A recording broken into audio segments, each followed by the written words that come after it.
right, shalom, shalom. First and foremost, I'd like to give all praises, honor, and glory unto Yahweh, Bahashim, Yahweh Shai, Bahashim, Rachakadash. Double honors to the apostles, the elders, and the bishops of Great Millstone. And salutations to Allah, my dear, pushing truth and all truth and sincerity diligently throughout the four corners. I'm the brother Shamar Moff from Great Millstone, Miami. Also from the camp of Great Millstone, Southwest Florida, out in the Fort Myers area. Coming to you, Akim wa Akwath, with another quick lesson. And those with this lesson be quick, edifying, and straight to the point. All right, this is going to be a continuation of part 2 of flood equal standard. I actually did this lesson a little bit earlier with the war, but for some reason the audio did not get picked up at all. So that video went kaput. So here I am again to do it by myself. A war left and went to Miami to go fellowship with the brothers out there. So yeah, we'll just do it again. You know, it's all cool. So last time we did the flood standard. All right, we went over the nation of Israel leaving Egypt. All right, in that example, the flood was the Egyptian army chasing us, and the standard was the Lord, okay, through Moses parting the Red Sea, and also troubling the Egyptians that were chasing us, and eventually swallowing the Egyptian army up in the Red Sea. All right, another example was when Sennacherib, son Rabshakeh, okay, to go threaten Judah and King Hezekiah. All right, and that was the flood. And the standard, he came with 185,000 Assyrian soldiers, man. That was a flood. And the standard in that time, all right, was the angel of the Lord intervening on our behalf and putting 185,000 of those men to death, all that army. All right. We also touched on I believe it was Gideon and Judges. Just make sure, go back to this chat. Yeah, it was Gideon when he went to go fight. Well, when they were going against the Midian army. All right, and the Lord had caused the flood. All right, let me see. Oh, wait, was it that one? No, hold on real quick, brothers. Let me make sure I'm getting the correct the proper. Let's see. What was it? Yeah, it was point 3. All right, the flood was Madai, Amalek, and the children of the east, and they came up against us. All right, that was the flood, and the standard was that the Lord reduced Gideon's army to 300 men and caused confusion in the enemy's camp, turning the flood against itself.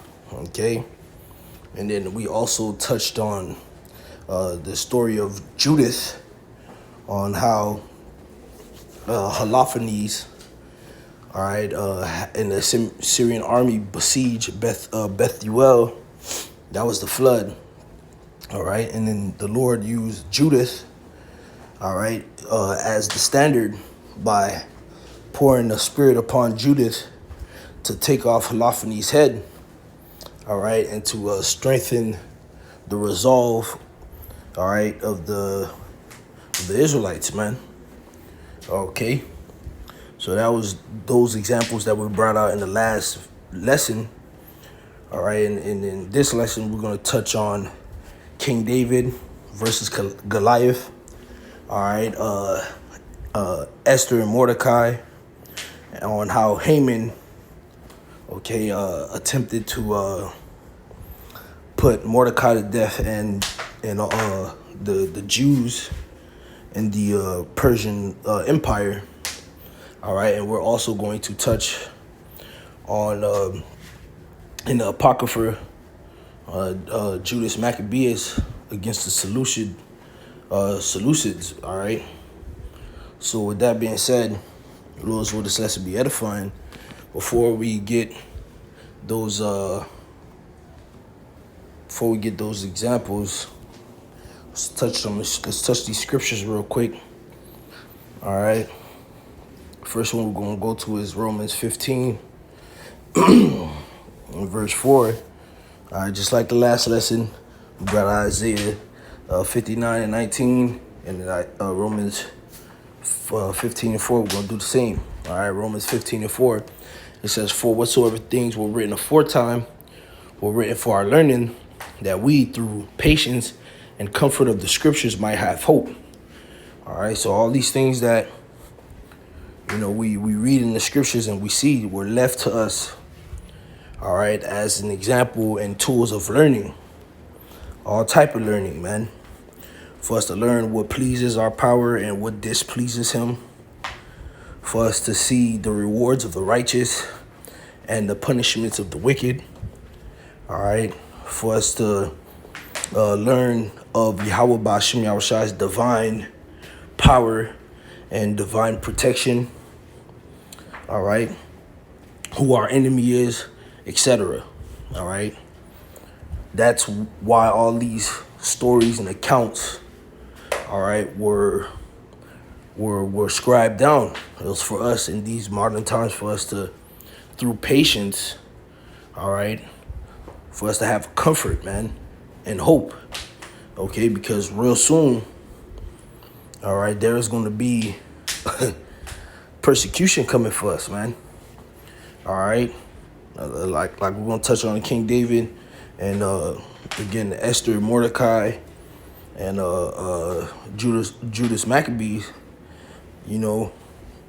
There's gonna be a serious persecution coming in the near future. All right, and what we have to understand is that persecution that's gonna come is gonna come like a flood, man. All right. Just like the Lord always intervened for his elect and his chosen back then, he's going to do it again in these present times. All right, and that's what we need to hang our hat on, okay? This is the book of Isaiah 59 and 19. It says, "So shall they fear the name of the Lord Yahweh from the west, and his glory from the rising of the sun. When the enemy shall come in like a flood, the spirit of the Lord Yahweh shall lift up a standard against him." Okay, flood standard. All right, and just like we went into in the last video, when you go into standard, all right, it goes into to flee, all right, or to put to flight, to hide, protect, all right, or to, give power so we can put to flight, or the Lord, doing, intervening on a divine level and making our enemies scattered from before us, man. All right. We're going to see that on another level in these times. All right. So back to the chat box. Just like last time, I had put Isaiah 59:19 and asked chat to give me an example of what I call flood equals standard, include the Apocrypha. All right, and it says, just to recap, it says, yes, if you are using Isaiah 59 and 19 as the framework, the pattern can be expressed as flood equals the enemy's overwhelming attack or oppression.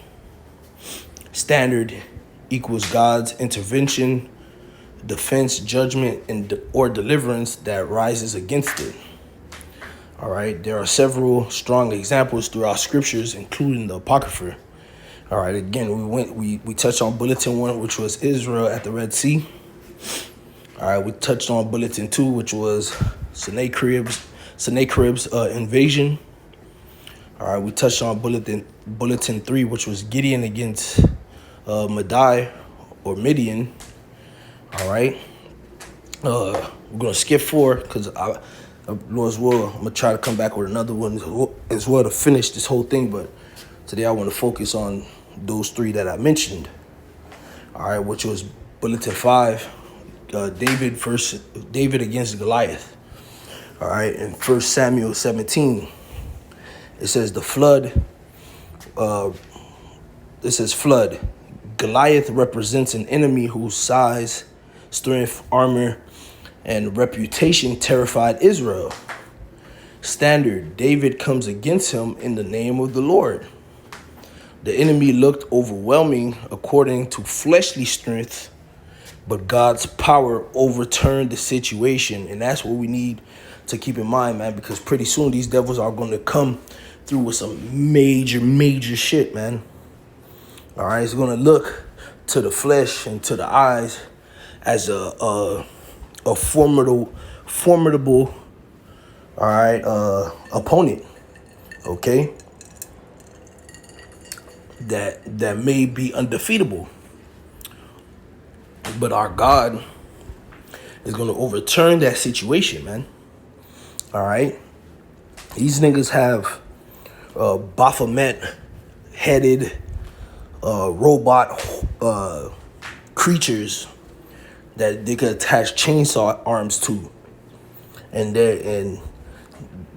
these things are virtually indestructible. The creators of the shit had to put out a guide, okay? Had to put out a guide on how to stop those shits if they,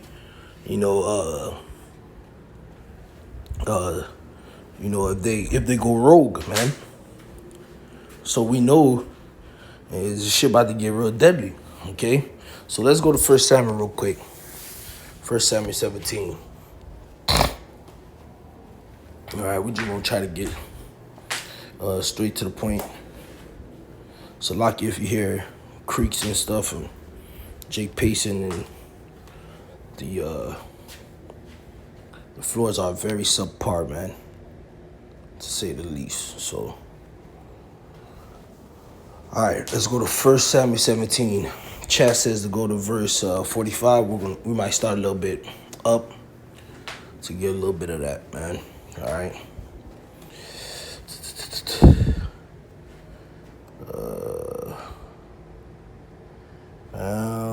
Let's start 41. 1 Samuel 17 and 41.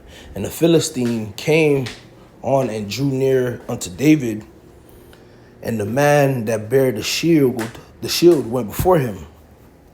And when the Philistine looked about and saw David, he disdained him, for he was but a youth, ruddy, and of fair countenance.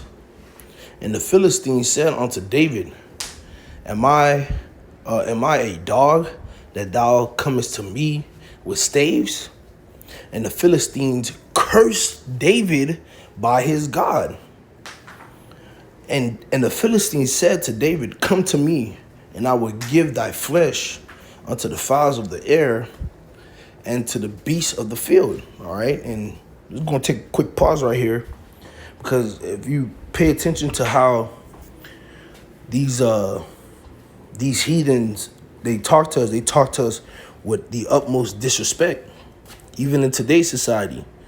All right, these Edomites, these Moabites, these Ishmaelites, all right, they look at us with disdain. They speak to us like we're of the baser sort, all right, when we are completely the opposite, man. We are Yasharallah. We are princes of the power, princes and princesses, you sisters.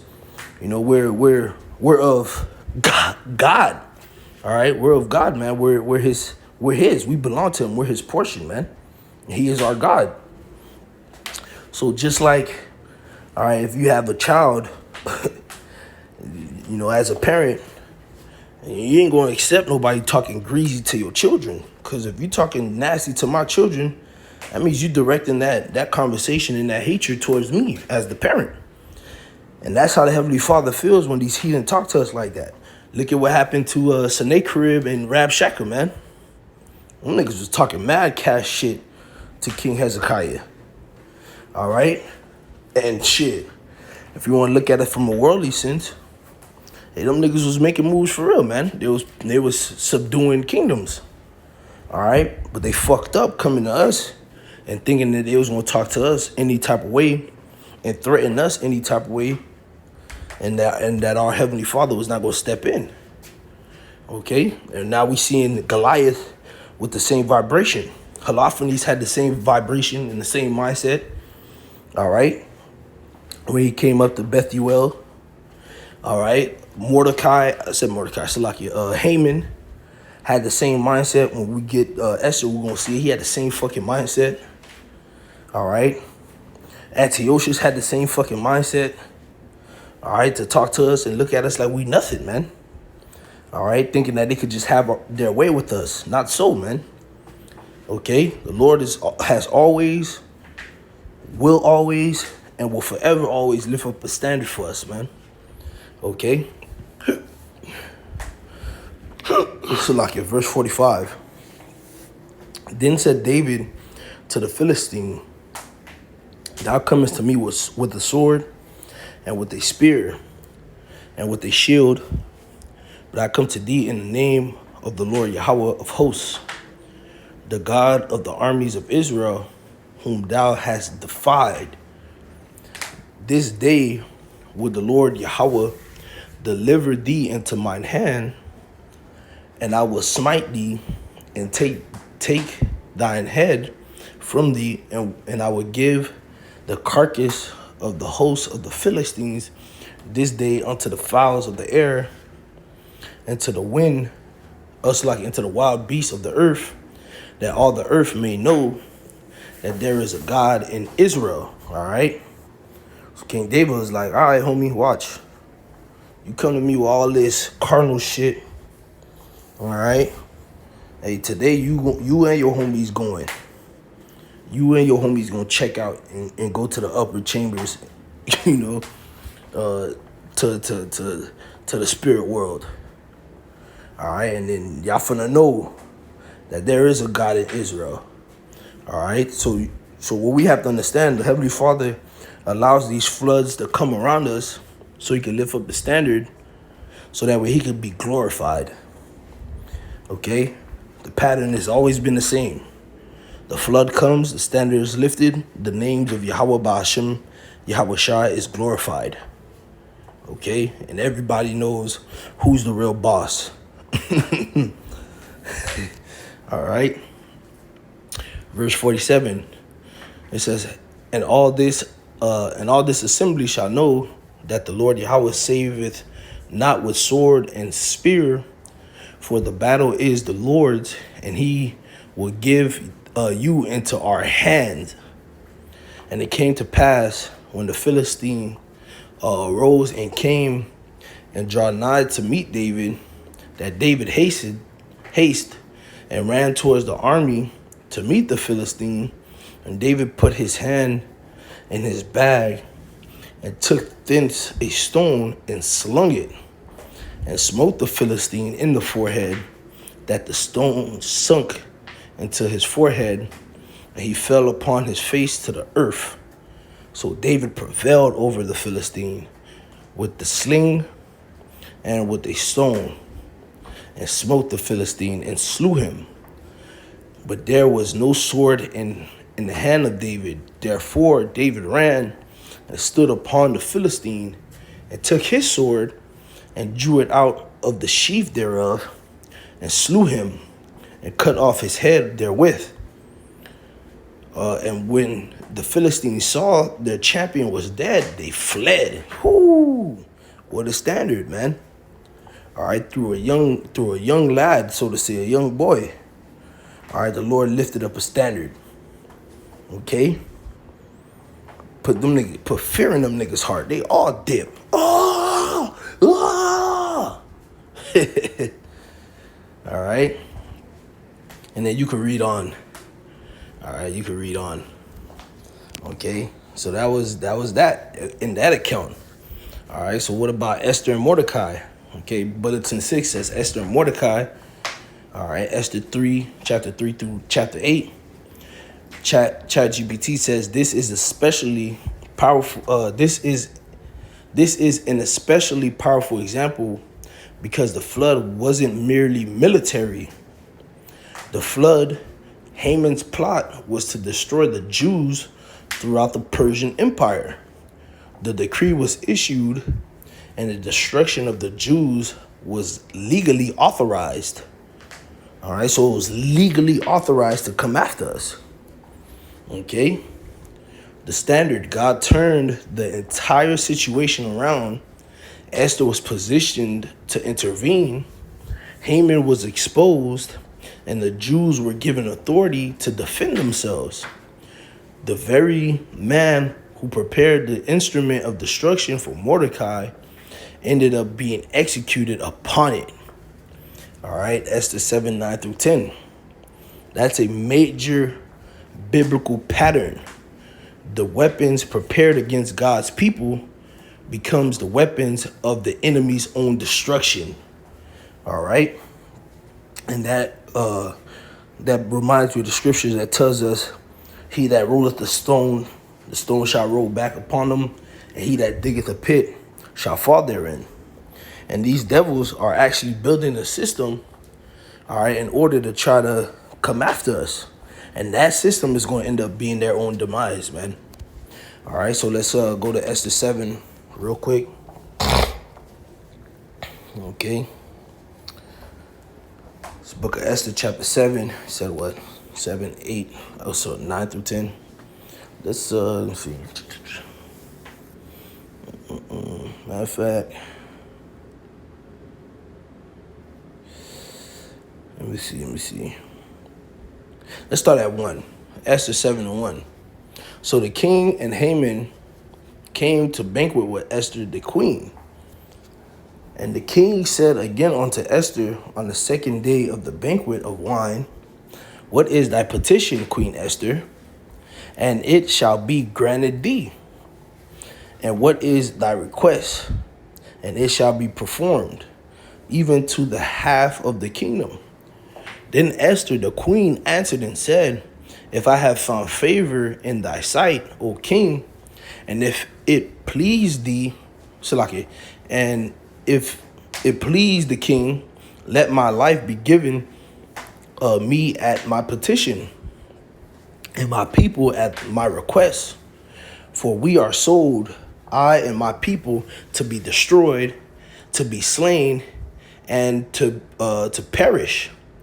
But if we had been sold for bondmen and bondwomen, I had held my tongue, although the enemy could not countervail the king's damage. Then the king, Ahasuerus, all right, Ahasuerus answered and said unto Esther the queen, Who is he, and where is he that durst presume in his heart to do so? And Esther said, the advisory, Salaki, verse 6, and Esther said, the adversary and enemy is this wicked Haman. Then Haman was afraid before the king and the queen. And the king arose from the banquet of wine in his wrath, went into the palace garden. Salaki, verse 7 again says, and the king arising from the banquet of wine in his wrath went into the palace garden. And Haman stood up to make request for his life to Esther the queen, for he saw that there was evil determined against him by the king. Then the king returned out of the palace garden into the place of the banquet of wine, and Haman was fallen upon the bed whereon Esther was. Then said the king, Will he force the queen also before me in the house? As the word went out of the king's mouth, they covered Haman's face. And Harbona, one of the chamberlains, said, therefore, like he said before the king, behold also, says, behold also the gallows 50 cubits high, which Haman had made for Mordecai, which when you read the chapters prior, All right, Haman had gotten to the king's ear, basically found favor in the king's sight, and the king set up Haman. And Haman had a very strong hatred for us, all right, and set out to use that favor to get us put to death. Have the king basically green light a massacre. All right, kind of in the same way how those wicked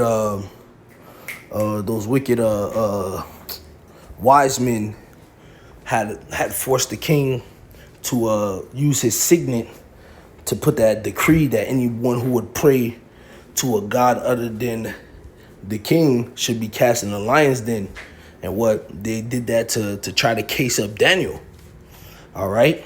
And the Lord protected Daniel, right? It's like the same thing Haman was trying to do. Okay. Not knowing that Mordecai at one point had actually, helped the king out and saved the king from getting put down. So the king was kind of indebted to Mordecai. All right. The king was like, oh shit, I fuck with you, Mordecai, when he found out it was Mordecai that saved him.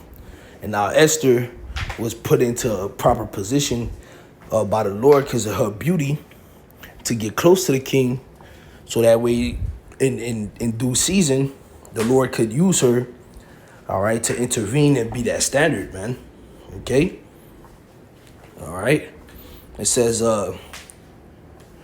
verse 9 again, and Harbona, one of the chamberlains, said before the king, behold, also the gallows 50 cubits high, which Haman had made for Mordecai, who had spoken good for the king, standeth in the house of Haman. Then the king said, hang him thereon. So they hanged Haman on the gallows that he had prepared for Mordecai. Then was the king's wrath pacified. All right. So the Lord lifted up that standard, man. Put that nigga down. Saved us. All right.